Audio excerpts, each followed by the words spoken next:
রোজা ভাঙ্গা ফালাইছস? আমি খাই নাই আম্মু, খালি একটু লবণ দেখছি। বুড়িন্দায় আবার লবণ দেয় কে? আর আম্মু অনেক জোর করতেছিল, বুঝছো? হ বুঝছি বুঝছি।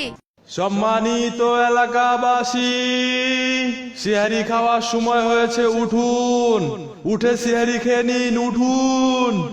আম্মু আজকের মতো প্রতিদিন ডাক দিবা আমারে সেহারি খাইতে। এবার আমি পুরা 30টা রোজা রাখবো, একটা রোজাও মিস দিমু না। এবার 30টা রোজা রাখা বন্ধু দেখাই দিমু কেমনে 30টা রোজা রাখতে হয়।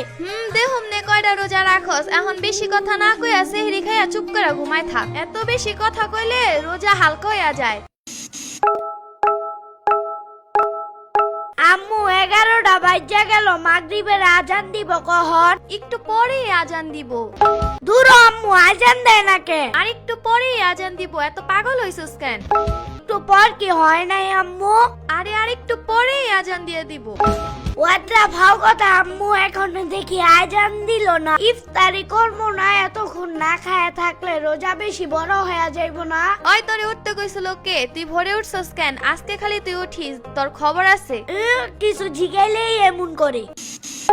কি রে, কই গেছিলি? তোর দাঁতে কি লাইগা রইছে? তুই কিছু খাইছস? না আম্মু, আমি মাহাদি গবাইতে গেছিলাম। মাহাদির আম্মু কইছে একটু বুরিন্দার লবণটা দেখো তো। রোজা ভাঙ্গা ফালাইছস? আমি খাই নাই আম্মু, খালি একটু লবণ দেখছি। বুড়িন্দায় আবার লবণ দেয় কে? আর আম্মু অনেক জোর করতেছিল, বুঝছো? হ বুঝছি বুঝছি।